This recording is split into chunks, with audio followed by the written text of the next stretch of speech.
Welcome to Section 420, Talkin Yankees, the podcast. Well, I guess the honeymoon in Los Angeles is over.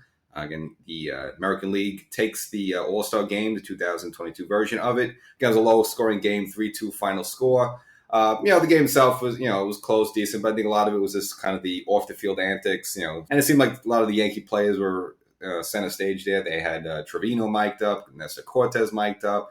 Then you had both Judge and Giancarlo Stanton, who started the game, but both of them mic'd up, talked to each other. So it was really more about that and that kind of more the antics and the comedy more than the game itself. But yes, the American League did take it 3-2, and then again Stanton walking away with the American League MVP award for that game. But unfortunately, the Yankees hit the brick wall of reality of they just can't beat Houston. So right after that, they had to continue part of the 3-game makeup. And a couple weeks ago, they had the 1 game there. The Yankees dropped 2-1, and this is going to be the final 2 of those April makeup games. So we'll get into that. Yankees dropping both there in a doubleheader. But before we do, make sure you subscribe to the podcast. So if you haven't done already, make sure wherever you listen to this podcast, via Spotify, Apple, Google, iHeartRadio, I'm sure there's got to be a subscribe button or a follow button, something there. Maybe that the plus sign, hit that. Just click things on your screen. Maybe eventually hit the right one and get current updates, new updates, stories, all the great stuff that comes with being a podcast subscriber. So as mentioned before, the Yankees, hitting the road again, had a great, fantastic first half of the season, you would say, even though it played a little more than 82 games, but nevertheless,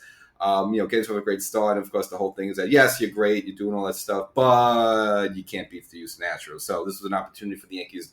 2-game doubleheader, not back-to-back. There was a little breather in between games there. But the first game, the Yankees sent Jordan Montgomery on the mound there to get the Yankees started off the second half of the season against Christian Javier. And Javier was part of the trio there that was part of the combined no-hit of the Yankees back at Yankee Stadium several weeks ago.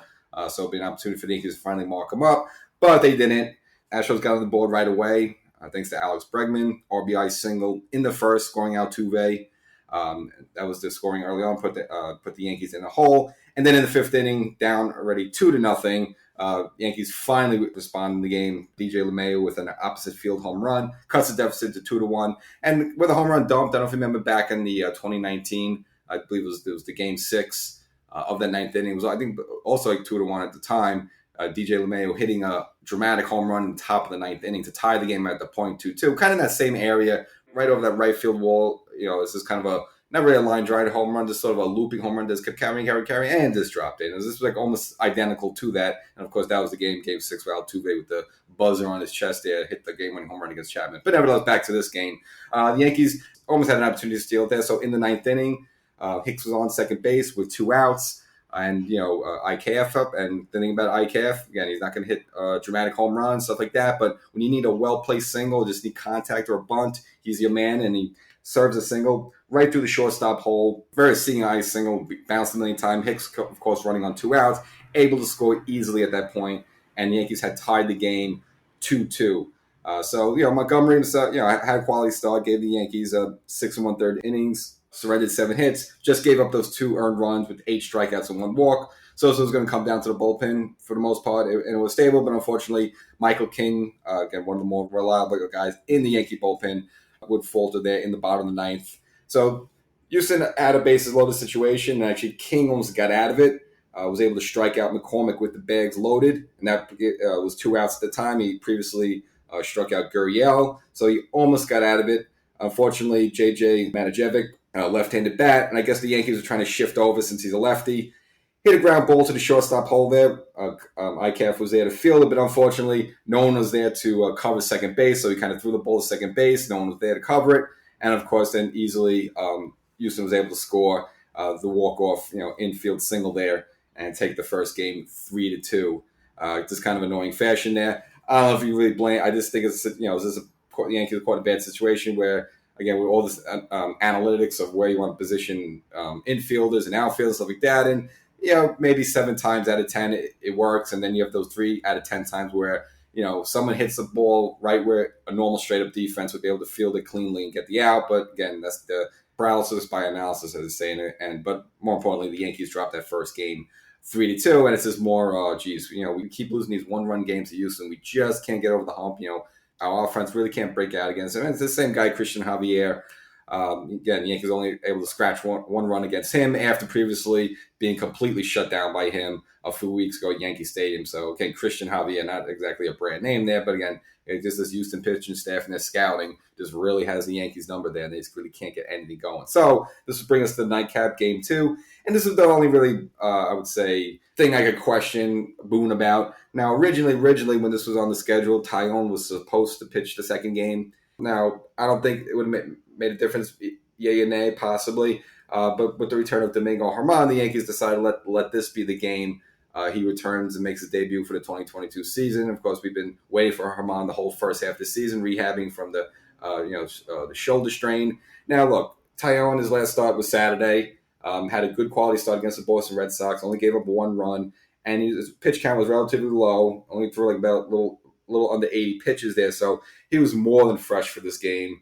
He's your better pitcher than German right now, and German I kind of made this argument with Chris Sale on the Sunday game against the Yankees. Like, all right, you're going to make your season debut, but you're going to throw someone right in the fire like that. Even I got to say with Sale, okay, when he's on, he's one of the best pitchers in the game. He's untouchable. German, all right, like he hasn't pitched in the major leagues in quite a while.